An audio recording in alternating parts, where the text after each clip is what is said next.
शैक्षिक कोषांग के माध्यम से एक विचार आया है। वो विचार ये है कि किसी भी महान लक्ष्य की प्राप्ति के लिए, किसी भी महान लक्ष्य की प्राप्ति के लिए किया गया बलिदान कभी बेकार नहीं जाता है। किसी भी महान लक्ष्य की प्राप्ति के लिए दिया गया बलिदान कभी बेकार नहीं जाता है। बात समझ रहे हैं? कभी भी आप इस बात को जान लीजिए कि कोई भी महान कार्य हो और उसमें जो बलिदान लोग देते हैं वो बलिदान कभी व्यर्थ नहीं जाता है। समझे ना? अब आप समझिएगा बलिदान का मतलब क्या होता है? त्याग। बलिदान का मतलब त्याग। महान कार्य कैसा होना चाहिए? जो पूरे समाज के लिए अच्छा हो, जो पूरे समाज के लिए अच्छा हो। तो वैसे कार्य को हम लोग क्या कहेंगे?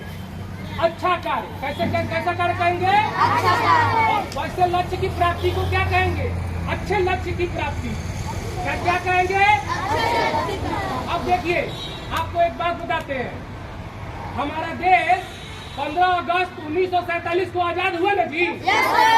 आजादी से पहले हमारा देश क्या था? गुलाम था। किसका गुलाम था? अंग्रेजों का। अंग्रेजों ने हमारे देश के लोगों पर बहुत शासन किया और तरह तरह से उनका शोषण करते थे। तरह तरह से उनका क्या करते थे? शोषण समझते हैं, तंग करते थे। उनको बार बार तंग करते थे। उनका किसी भी कार्य का उचित मूल्य नहीं देते थे और उनको जो मन में आता था करते थे। हमारे देश के वीर स्वतंत्रता सेनानियों ने अपनी जान दे दी। क्या दे दी?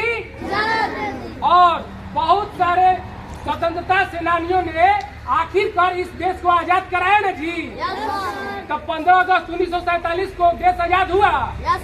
और इस आजादी की प्रक्रिया में बहुत सारे स्वतंत्रता सेनानी गोली खाए, बम से उड़ गए, फांसी के फंदे से लटक गए।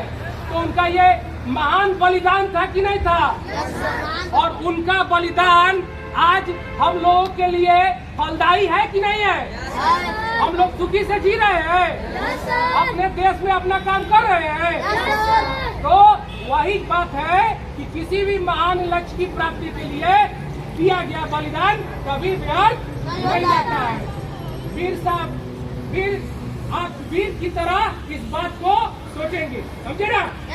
चलिए, मैं एक बार फिर से आप लोगों के साथ नारा लगाता हूँ। चूंकि देश से रिलेटेड बात हो गई है, चलिए मेरे साथ जोर से नारा लगाइएगा। वंदे वंदे वंदे, भारत माता की, भारत माता की, भारत माता की। जय हिंद।